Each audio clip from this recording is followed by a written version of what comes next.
In the previous lecture, we discussed about pulse amplitude modulation and the pulse width modulation. Each technique having its own advantages and disadvantages. Pulse amplitude modulation is simple, but it needs synchronization between transmitter and receiver. It is difficult to design a transmitter to handle varying powers because in pulse amplitude modulation, power is changing, amplitude is changing, right? As amplitude changes, power changes. Difficult. And pulse amplitude modulation is easily affected by noise. So in such a constant, we have shifted to pulse width modulation. It is defined as the process of changing the width of the periodic pulse waveform in accordance with the message signal. Even though the characteristic of the pulse width modulation is amplitude is constant, only width is changing. In that manner, it is less affected by noise when compared to PAM. It does not mean that noise is completely eliminated in PWM. No, pulse width modulation cannot completely immune to noise. But when PAM is taken as the reference, PWM is better. However, that is one drawback. Another one is advantage. Another advantage is like PAM, PWM does not require synchronization between a transmitter and a receiver. Leaving advantages, the drawbacks are again, power is changing, transmitter design complex, the transmitter has to handle varying powers, and still it is affected by noise and bandwidth requirement of PWM is also high. That is why we slowly go to pulse width, pulse position modulation. Pulse position modulation is used to overcome the drawbacks of both PAM and PWM. Pulse position modulation is defined as the process of changing the position of the pulses in accordance with the message signal amplitude. Here, the position means location or spacing between pulses. Are the pulses are nearby or the pulses are far apart? Message signal amplitude is more, width is more in PWM. Coming to PPM, message signal amplitude is more, separation between the pulses is more. Okay, so let us just see the same here. Okay.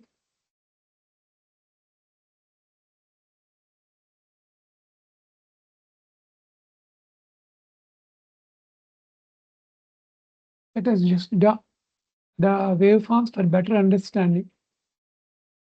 Right? Pulse position modulation, how looks like. Suppose this is your message signal. The message signal is always a low frequency signal, right? M of t. Pulse modulation techniques all require the carrier to be a periodic pulse waveform. So this is the carrier signal in your pulse modulation. Okay. Carrier only. This can be represented as C of t, say. And then let me just slowly go ahead. Before I talk about PPM, let you remember how the waveform for PWM looks like. So if I concentrate on leading edge PWM, it will be like this. More amplitude, more width, and less amplitude, less width. That is the concept of your PWM. Hope you remember that. Okay. As amplitude is reducing, width also reducing, right? Okay. This is your PWM. WM signal. Coming to ppm now, how it will be? See, here is one pulse. Here is another pulse. Right? Here is another pulse. And so on and so on. How it is generated, we'll discuss later. Right? This is ppm. So what is the concept? Message amplitude is more, width is more in PWM. Message amplitude is more, separation between the pulses is more in ppm. That is the definition. In pulse motion modulation, the position of the pulses vary in accordance with the message signal. Why are you going for pulse position modulation? In pulse width modulation, amplitude is constant, acceptable, but the width is changing.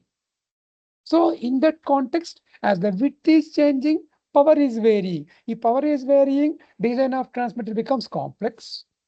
Second one, in pulse width modulation, the presence of noise is still existing. That is why we are making a move for ppm. Right? Okay.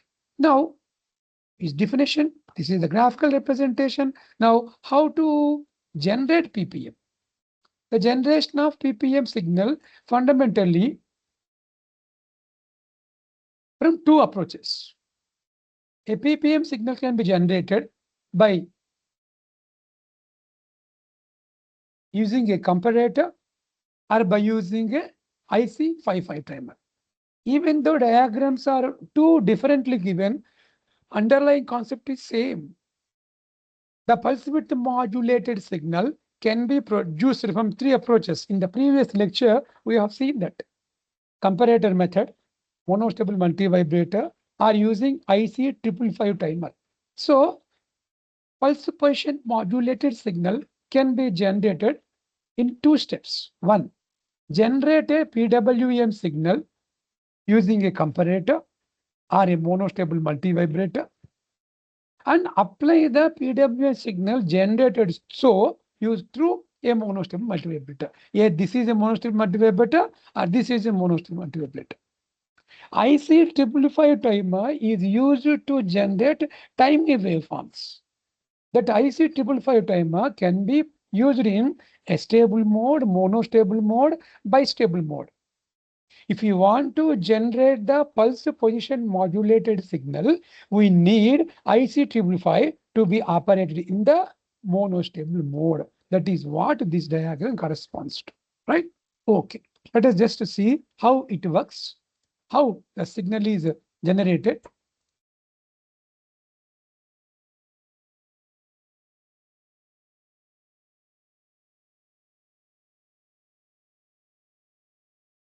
Okay.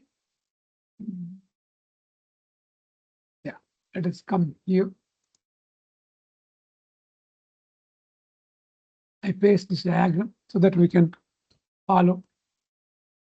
See, the working is like this. Step number, point number one. A ppm signal is generated in two steps. Initially, a PWM signal is generated using monostable multivibrator, comparator, IC555 timer, and it is applied to a differentiator. This portion is there now, R1C1 combination. This is differentiator. A RC hyper circuit acts as differentiator. You are quite familiar. So what the differentiator will do? The differentiator is going to generate a series of positive and negative spikes like this. So first initially, okay.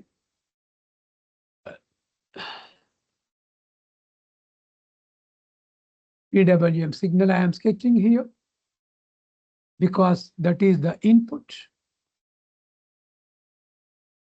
Okay, right. Now this PWM signal is given to a differentiator. So what the differentiator will do? See this. Positive spike, negative, positive, negative, positive, negative. Rising edge gives you positive spike, falling edge gives you negative spike, and so on. Right?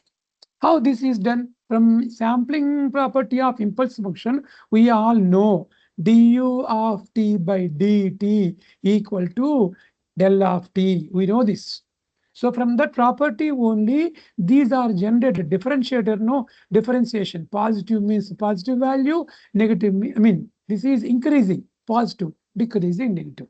This is the output of differentiate, right? Come back. Now, these positive spikes and negative spikes are going to be processed across diode D1. Here. This is diode D1. What is diode D1? Diode D1 acts as a rectifier. In this case, diode is assumed to be in the ideal mode. Under ideal conditions, diode acts as a switch. During forward bias, the switch is closed. During reverse bias, switch is open. That forward bias and negative bias depends on whether the input is a positive spike or a negative spike. Let us start now working. How it works? Assume positive spike. This positive spike is given to anode. Diode is forward biased. Okay, positive spike is given to diode. Diode is forward biased. Switch is closed. So positive spikes are bypassed. When negative spikes are given, diode is reverse biased. It is open circuited. So what is done? This negative spike is given to pin number 2 of IC555 timer. Pin number 2 of IC555 timer is a trigger input. Whenever IC555 timer receives a pulse or excitation, a trigger input, automatically what it does is it always generates a pulse of constant amplitude and width. Every instant, here is a negative one. Okay, one more pulse. Here is a negative one more pulse. Here is a negative one more pulse. Observe, amplitude is constant, width is constant, but the spacing between the pulses is changed. That is how we are going to generate a pulse position modulated signal.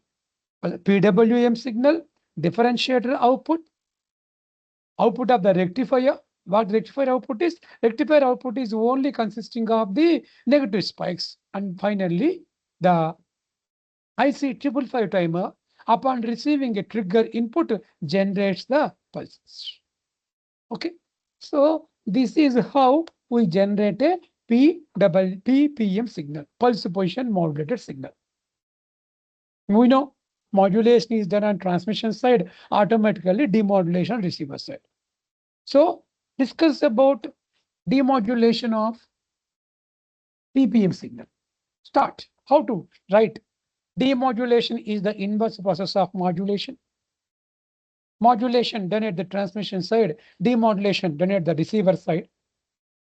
Demodulation is a process of recovering the original message signal from the modulated signal. Right? Okay. Now let us see the fundamental diagram for demodulating a PPM signal. Okay. So let us just the PPM demodulation fundamentally consists of an RS flip-flop. You are quite familiar from your switching theory and logic design. STLD or DLD, name can be anything, digital logic design or switching theory, etc. Okay. RS flip-flop. This is R input, this is S input, and output is Q. Okay, so one input, reset input to the RS flip-flop is nothing but incoming PPM signal. Okay, the another one is synchronization pulses. A synchronization pulse generator generates synchronization pulses upon receiving from the transmitter. And what is this? This is a PWM demodulator. PWM demodulator. What is the output? Output is a demodulated signal. Right? Come on, how it works, let us see. Let's just go for the theoretical part. Demodulation of PPM signal is carried out by two steps. Initially, the PPM signal is converted to a PWM signal, and then a PWM demodulator converts the PWM to original message form. In previous lecture, we have seen a PWM demodulator will be consisting of a Smith trigger, ramp generator, synchronization pulse generator, adder, level shifter, rectifier, and low pass filter. Same blocks we have to mention here. And how this works before we go, let me make you remember what is the truth table for RS flip-flop. 0, 0, no change in the previous state. R is 0, S is 1, Q is 1, output is 1, R is 1, S is 0, output is 0. Right? This is the truth table for your SR flip-flop. S for set, R for reset. Based on this, now let us start. So let me just initially draw the synchronization pulses. These pulses are having relation to the carrier signal used at the transmission side. Okay, the synchronization pulses are given to S input of RS flip-flop. Okay, Charles, sufficient. So many here. This is S input, not S input, excuse me. This is S input. Don't mistake as a input. S input of RS flip-flop. What is the R input? That is reset input. It is nothing but the PPM signal. Okay. Suppose the PPM signal looks like this. Say.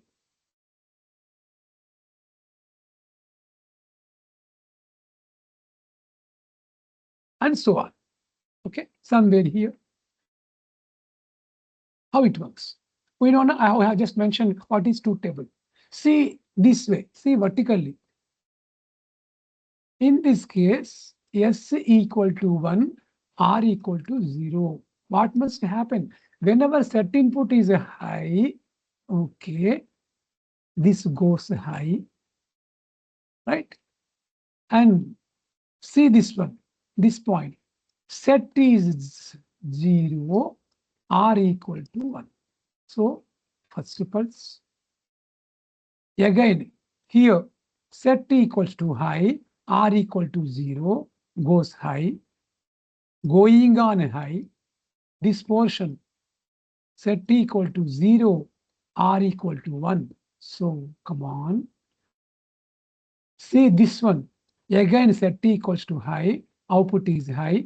Whenever S value is 1 high, high, high, here S equal to 0, Q equal to 0, output is no change. Continue, continue. And here S equal to 0, R equal to 1, output is low. Okay. And again, S equal to high, R equal to 1. Okay. Right, right, right. In this manner, the PPM signal is converted to PWM signal. This PWM signal is given to a PWM demodulator, which finally gives you the desired signal. That is about a pulse position modulation, right? Generation and demodulation of pulse position modulation. It has an advantage. What is the advantage? Amplitude is constant, width is constant, so power is also constant. So in that manner, pulse position modulation is comparatively better than the PAM signal and the PWM signal. The drawbacks of this pulse position modulation, however, are pulse position modulation still requires a synchronization between the transmitter and receiver. If this synchronization is not properly done, the signal cannot be effectively reconstructed at the receiver side. So if you just compare different modulation schemes, you can just be like this.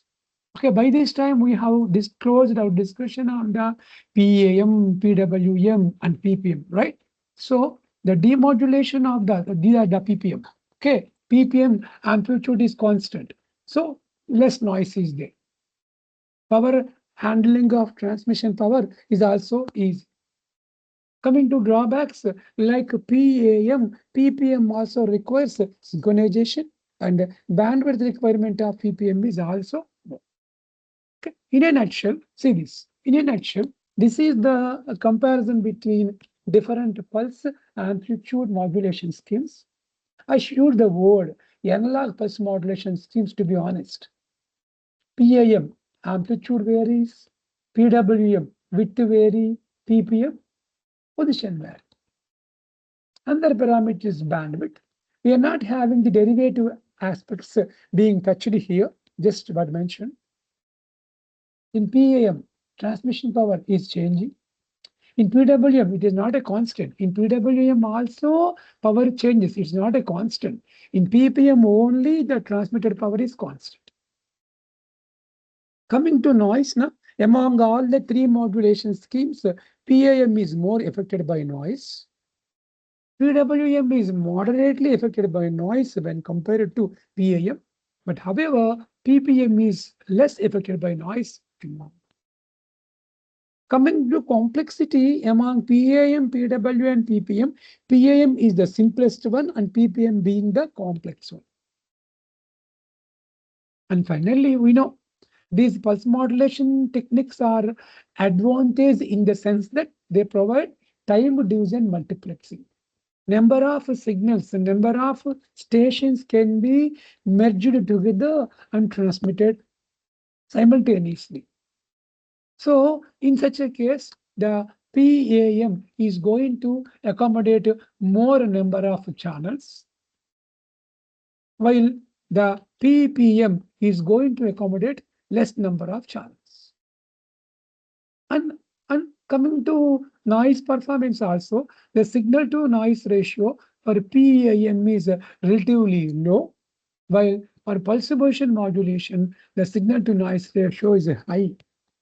This is because PAM is affected by noise more, so SNR low. PPM is affected by noise less, so SNR is high. So in this manner, the analog pulse modulation schemes are going to be categorized and explained into three varieties, that is PAM, PWM, and PPM. Okay, so there we stop our discussion here. We go with other topics in subsequent lectures. Thank you. Keep on learning.